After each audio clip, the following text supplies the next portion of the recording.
Hello कॉन्फैक्ट्स। हम लोगों ने लास्ट क्लास के अंदर प्रेसिडेंट का जो है चैप्टर स्टार्ट किया था, मतलब हमने यूनियन स्टार्ट किया था बेसिकली। उसके अंदर प्रेसिडेंट के टॉपिक पे हम बात कर रहे थे। प्रेसिडेंट के बारे में मैंने आपको बता दिया था कि प्रेसिडेंट जो पोस्ट है उसके बारे में आर्टिकल 52 में बता रखा है, एंड देन आर्टिकल 53 में क्या है, आर्टिकल 54 में क्या है, मैंने ये सब चीज़ें आपको बताई है। देन एक बार मैं रिपीट करता हूँ। तो हम कर रहे थे द यूनियन, और यूनियन के अंदर अगर मैं बात करूँ तो हम बात कर रहे थे प्रेसिडेंट के बारे में, the post of president that we are talking about. President के अंदर हमने आर्टिकल 52 कर लिया था, जिसमें मैंने बताया था कि इसमें प्रेसिडेंट के पोस्ट के बारे में बता रखा है। क्या बता रखा है? प्रेसिडेंट ऑफ इंडिया, कि there shall be a president of India. ठीक है, बस इतनी सी बात है कि भाई एक प्रेसिडेंट होना चाहिए देश के अंदर। इसकी बात कहाँ पे बता रखी है आपकी? That is article 52 of the constitution.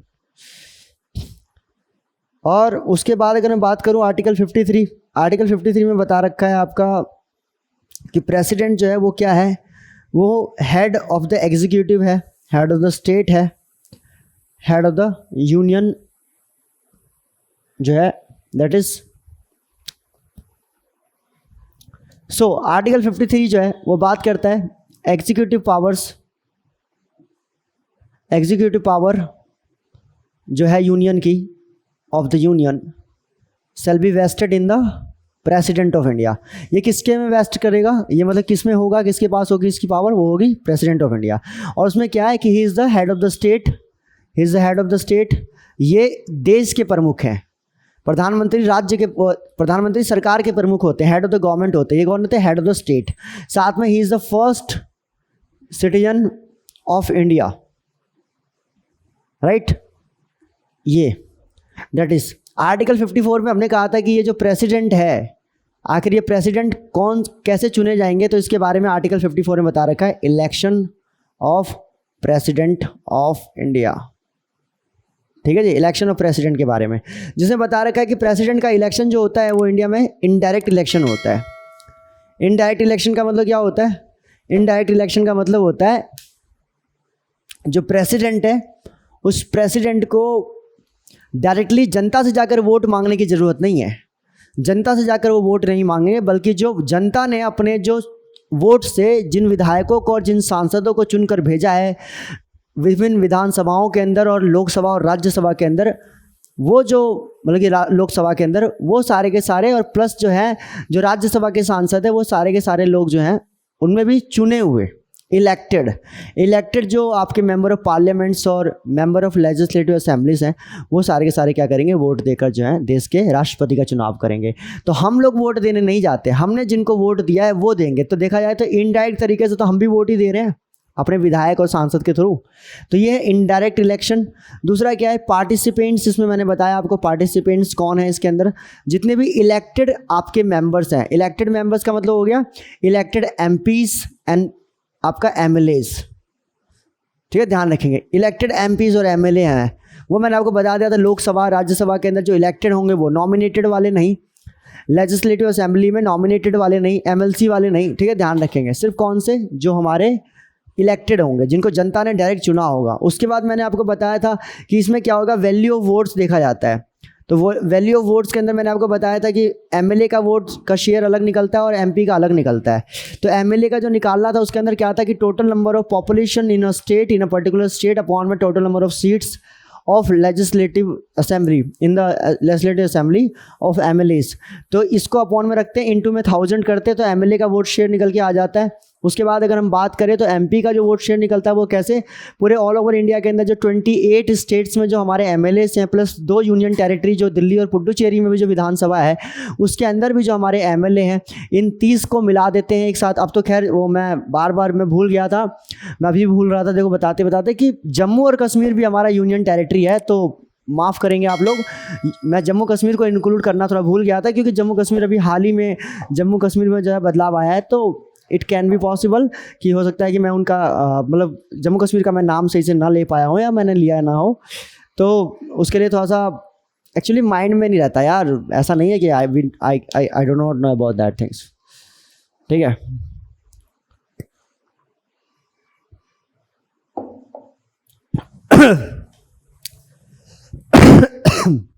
Sorry पानी पीकर यार दिक्कत हो गई ये वाली। Okay, so what I was talking about कि आपका जो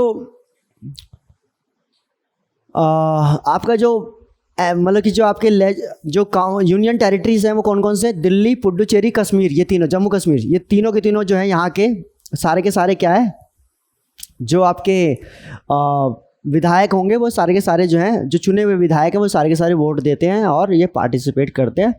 तो उनको रखेंगे हम अपॉन में, मतलब ऊपर total number of MP votes assign to the MLAs of the country upon में total number of MP।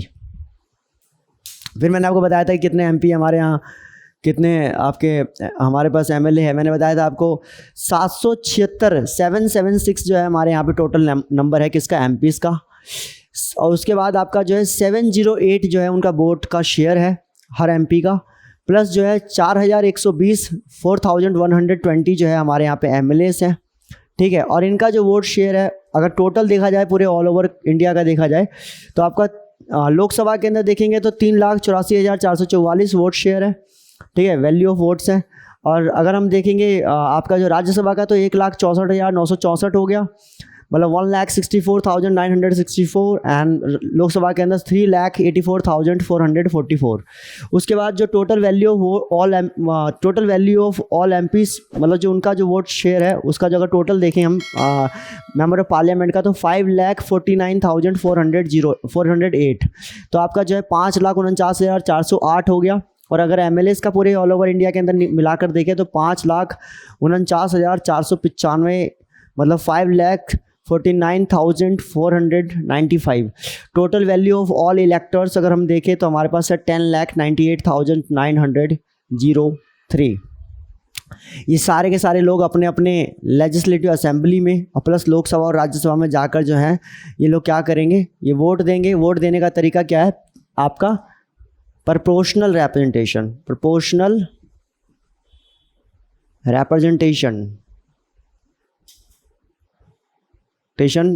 With single transferable vote, single transferable votes on the basis of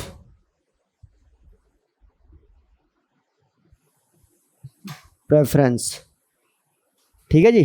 this is the way. आपको election में खड़े होने से पहले कम से कम 15,000 रुपये जो है आपको डिमांड डिपॉजिट के तौर पे जो है आपको जमा करवाने पड़ते हैं, ठीक है जी। ध्यान रखेंगे थोड़ा सा, कम से कम इतना तो होना चाहिए ना या, इतना तो पैसे का तो मसला ही नहीं है दोस्त। ओके उसके बाद ये था आर्टिकल 54 जो मैंने आपको लास्ट क्लास में बताया था। अब मैं बताऊंगा आपको आर्टिकल 55। आर्टिकल 55 में बता रखा है मैनर। इसको आप मैनर ना बोल करना, आप इसको कोटा बोला करें। कोटा कुछ नहीं है, total number of votes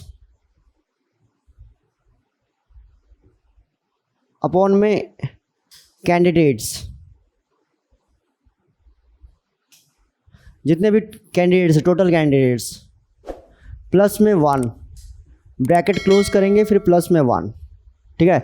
example के लिए जैसे मान लो टोटल 100 वोट्स हैं और 4 लोग पार्टिसिपेट कर रहे हैं और प्लस में क्या आ जाएगा 1, ये करेंगे 1, ये कितना हो गया 100 को अपॉन 5 और ब्रैकेट क्लोज प्लस 1, यहाँ पे 20 प्लस 1, तो कितने चाहिए होंगे 21 वोट्स कम से कम जो है एक पर्सन को गैदर करने, मतलब कि लेने हैं।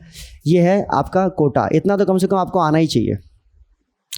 कितना हो गया 100 का, कितना हो गया 21% हो गया, ठीक है ना। ध्यान रखेंगे ये, ऑल्दो इसके अंदर पहले जो हुआ करता था, पहले इसके अंदर हुआ करता था आपका जैसे मतलब मान लो कि अगर इसमें से 1 हटा दूं मैं तो क्या होगा, इसको डिवाइड करेंगे 25 आएगा, 25 प्लस 1 कितना होता है 26। तो एक इंसान के लिए 26 वोट्स लाना बड़ा मुश्किल है, क्योंकि मुश्किल इन द सेंस मुश्किल वैसे नहीं है, मतलब आते हैं, इससे ज़्यादा आते हैं, लेकिन आपका इतने सारे लोग उठते हैं प्रेसिडेंट के चुनाव के अंदर और सारे के सारे मतलब जो है वो सम्मानित लोग होते हैं। मान लो कि उनका अगर अपना खुद का एक उनकी अपनी खुद की अगर एक वोट, उनका अगर अपना खुद का एक वोट बैंक हुआ, तो आप समझ रहे हैं ना कितना कैटेगराइजेशन हो जाएगा। और प्रेसिडेंट जो है वो उस पर पूरे देश को भरोसा होना बहुत ज़रूरी है, विश्वास होना बहुत ज़रूरी है। इसीलिए जो है राज्यों को भरोसा होना बहुत ज़रूरी है। इसीलिए उनका जो कोटा रखा गया है वो थोड़ा सा कम रखा गया, जिससे कि वो अचीव कर सके उस टारगेट को, और दैट वाज वेरी इंपॉर्टेंट, ठीक है ना। तो ये है। उसके बाद आपका जो है आर्टिकल 56 है। आर्टिकल 56 में बता रखा है कि मैनर, टेन्योर। आर्टिकल 56 में क्या बता रखा है, आर्टिकल 50, ये समझ में आ गया होगा, ठीक है, ध्यान रखेंगे। आर्टिकल 56 में क्या है, आर्टिकल 56 में बता रखा है टेन्योर। आर्टिकल 56 में क्या है, टेन्योर। ओके, आर्टिकल 56 में जो है टेन्योर बता रखा है आपका प्रेसिडेंट का। टेन्योर जो होता है वो आपका 5 ईयर्स होता है, ठीक है, ध्यान रखेंगे, 5 ईयर्स का टेन्योर होता है। अगर मान लो कि प्रेसिडेंट 5 साल अपना कार्यकाल पूरा करने से पहले ही जो है, अगर मान लो कि अगर नहीं रहते तो 6 महीने के अंदर जो है इलेक्शन करवाना पड़ता है, और तब तक जो है वाइस प्रेसिडेंट जो होते हैं वो एक्टिंग प्रेसिडेंट के तौर पे आर्टिकल 65 के तहत जो है कार्यरत रहते हैं। तो वो सब बातें मैं आपको पूरा डिटेल में समझ में आ जाएगा, मैं आगे बात करूंगा, ठीक है ना, बस ये बीच में बता रहा हूँ। उसके बाद ऐसा अगर मान लो कि प्रेसिडेंट ने 5 वर्ष पूरे कर लिए, और 5 वर्ष पूरे करने के बाद वो चाहते हैं दोबारा प्रेसिडेंट बनना, या पार्टी चाहती है कि वो दोबारा प्रेसिडेंट बने, या उनको दोबारा प्रेसिडेंट के इलेक्शन में खड़ा करवाया जा रहा है, तो ऐसा क्या वो कर सकते हैं, बिल्कुल कर सकते हैं। इसके लिए एक आर्टिकल है, आर्टिकल 57 ऑफ द कॉन्स्टिट्यूशन, जिसमें है री इलेक्शन के बारे में जो है बता रखा है कि अगर दोबारा चाहे तो दोबारा भी जो है इलेक्शन में खड़े हो सकते हैं। प्रोसीजर जो है वो सारा का सारा सेम फिर से वही फॉलो होगा, वही सारी की सारी चीज़ें होंगी, वही क्वालिफिकेशंस, वही डिसक्वालिफिक कंडीशंस, वही आपका मैनर, वही आपका ये सारा प्रोसीजर, यही सब चीज़ें पावर उनको सारी मिलेंगी। तो ये सारी चीज़ें दोबारा करनी पड़ेंगी, ठीक है, ध्यान रखेंगे। आर्टिकल 58 में जो है क्वालिफिकेशंस बता रखी है। क्वालिफिकेशंस प्रेसिडेंट के पास क्या क्या होनी चाहिए। क्वालिफिकेशन की बात करें तो सबसे पहली क्वालिफिकेशन क्या है कि भाई वो सिटीजन ऑफ इंडिया हो। ऑब्वियस सी बात है। अच्छा, मैं एक बात कह रहा था इस वाले आर्टिकल में, आज तक कोई ऐसा प्रेसिडेंट है जो 2 बार चुना गया हो? अगर कोई प्रेसिडेंट आपकी नज़रों में है तो मुझे उनका नाम जरा कमेंट बॉक्स में तो बताओ।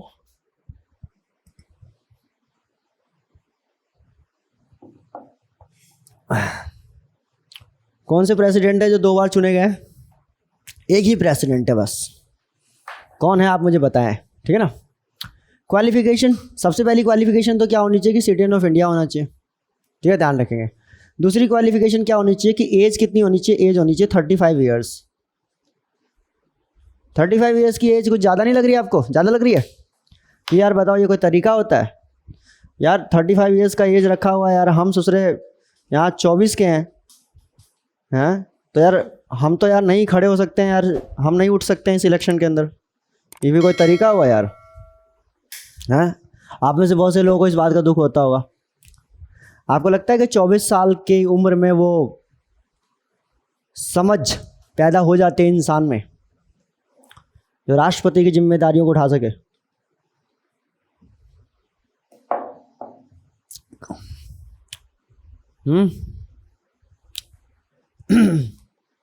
देखो, इंटेलिजेंस और मैच्योरिटी में फ़र्क होता है, ठीक है।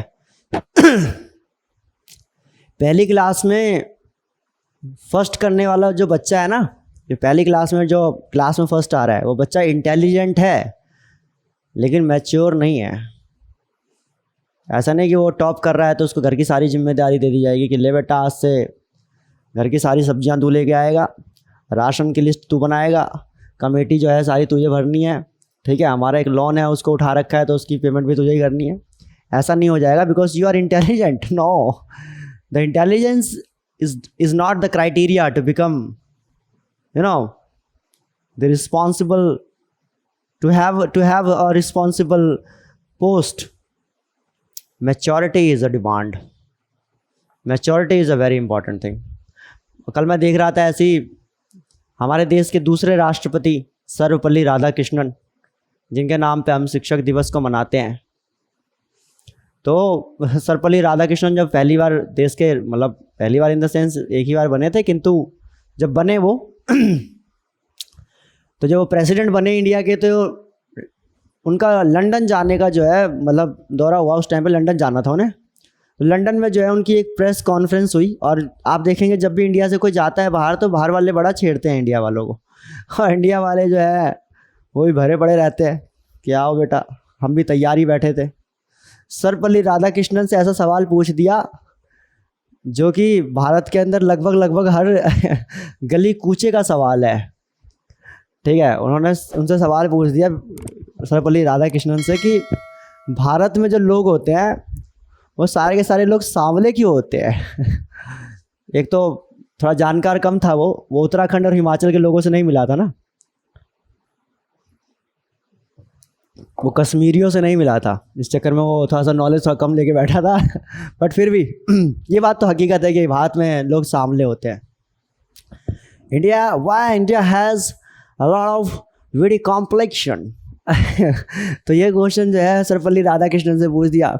सर्वपल्ली राधाकृष्णन ने कहा कि हमारे देश के अंदर जो है ना, हमारे भारत की जो आस्था है और जो संस्कृति है उसके अंदर हम लोग भगवान को मानते हैं, और हमारे भगवान में कहा जाता है कि भगवान ने एक बार जो है रोटी बनाई और वो रोटी जो है वो कच्ची रह गई, और जो कच्ची रोटी है वो कच्ची रोटी खाकर जो पैदा हो गए वो पैदा हुए तुम अमेरिका और ब्रिटेन वाले।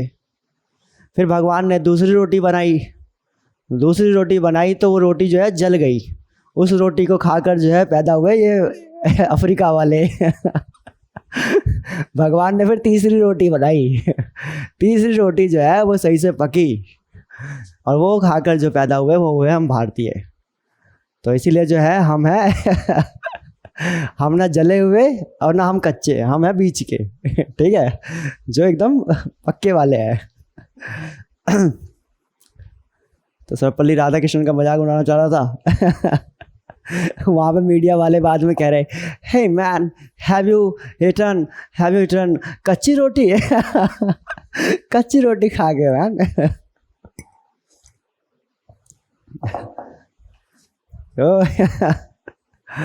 So that is all.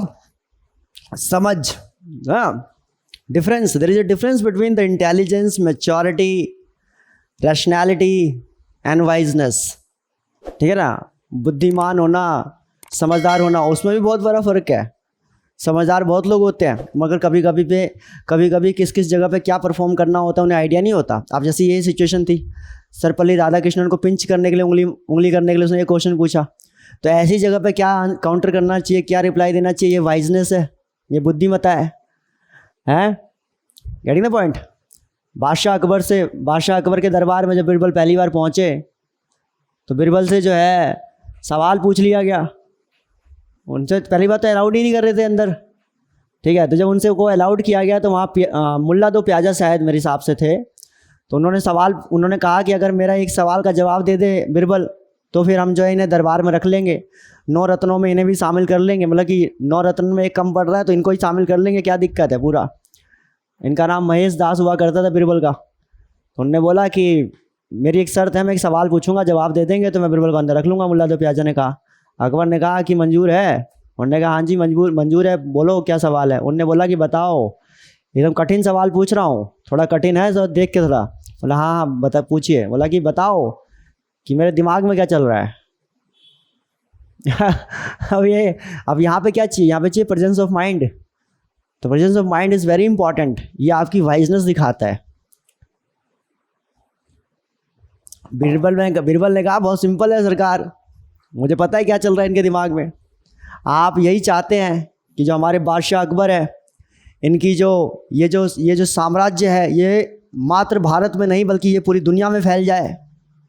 आप यही चाहते हैं कि हमारे जो बादशाह अकबर हैं, दुनिया की जितनी भी खूबसूरत लड़कियां हैं, महिलाएं हैं, उनसे जो है इनकी शादी हो जाए।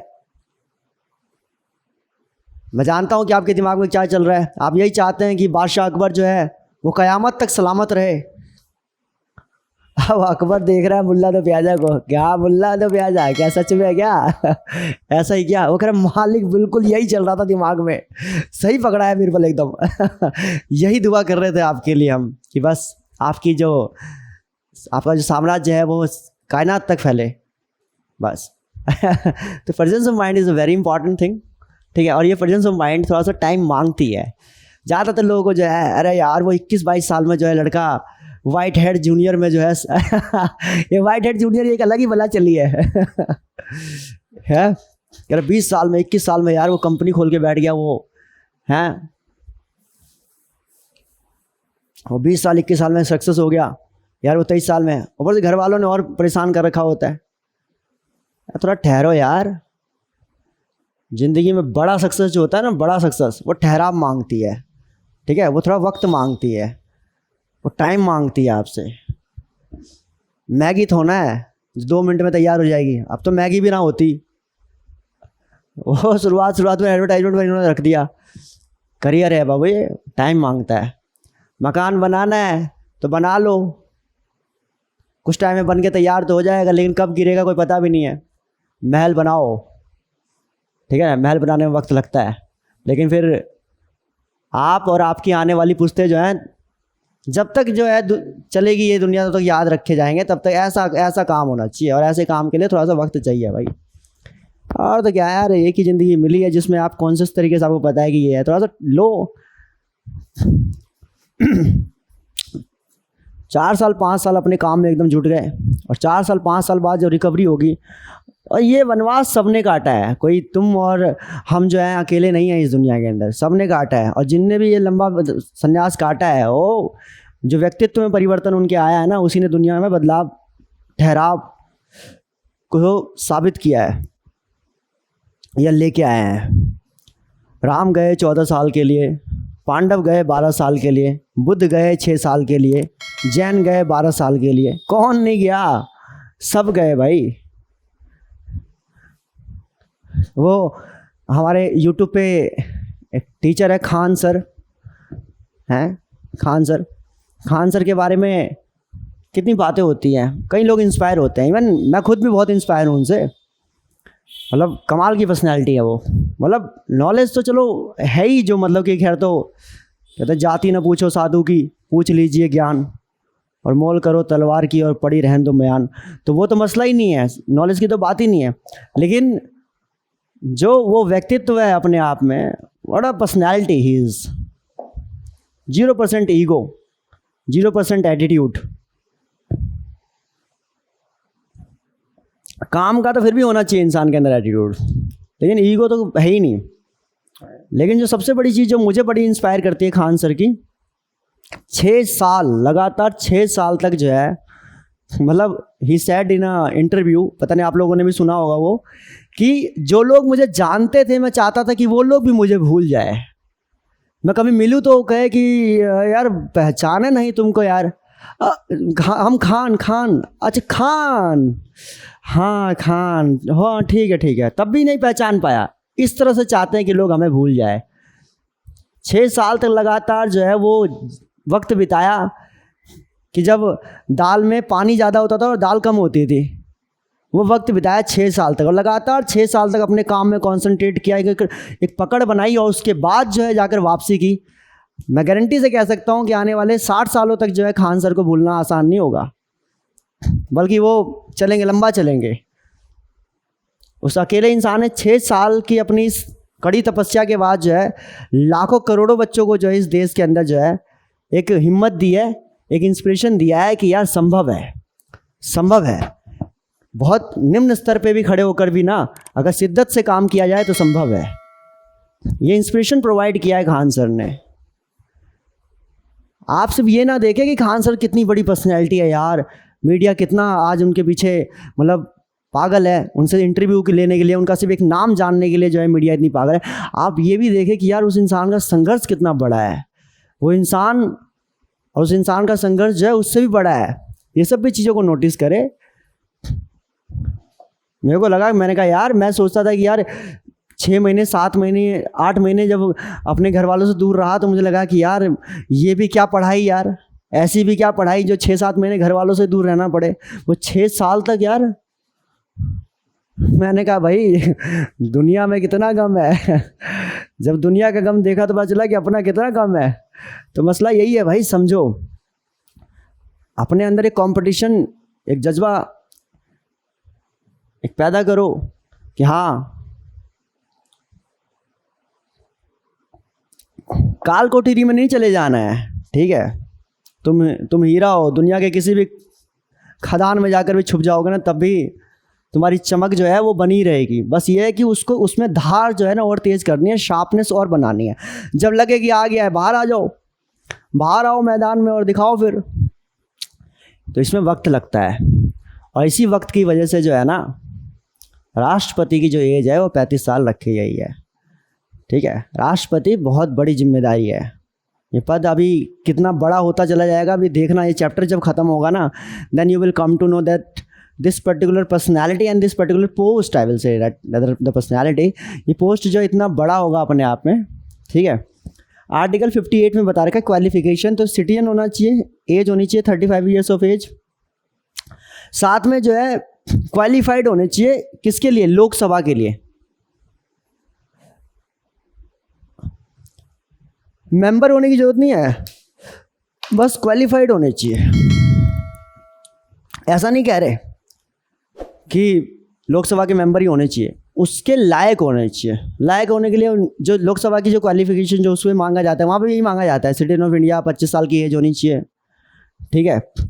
और नॉट टू क्या कहते हैं, प्रॉफिट के कोई प्लेस ऑफ प्रॉफिट पे नहीं होना चाहिए कोई, ये सब चीज़ें वहाँ पे है, ये सेम चीज़ें यहाँ पे भी है। लेकिन एक बात बताओ कि यार इसमें क्या है, कुछ तो नहीं है। सिटीजन ऑफ इंडिया तो मैं भी हूँ। सिटीजन ऑफ इंडिया जो है वो रोड पे जो रिक्शे वाला है, जो ढाबे वाला है, वो रेस्टोरेंट वाला है, वो जो अलग अलग जगह पे जो निम्न स्तर पे जो काम कर रहा है, जो आखिरी पायदान पे काम कर रहा है हमारे देश के, वो भी इंसान जो है वो इस देश का नागरिक है। भाई पहचान पत्र तो सबके पास है, तो नागरिक तो सब हो गए, तो सिटीजन ऑफ इंडिया तो सब हो गए। और बहुत यार 35 ईयर्स की एज करोड़ों लोगों की हमारे देश में। लोकसभा की जो क्वालिफिकेशन है उसमें भी यही है कि सिटीजन ऑफ इंडिया होना चाहिए, 25 साल की उम्र होनी चाहिए, और प्लेस ऑफ प्रॉफिट पे नहीं होना चाहिए। ये क्वालिफिकेशन लेके तो हिंदुस्तान के अंदर करोड़ों लोग चल रहे हैं। तो अगर राष्ट्रपति के चुनाव में अगर ये क्वालिफिकेशन है तो फिर तो कोई भी उठ सकता है, फिर तो मैं भी उठ सकता हूँ।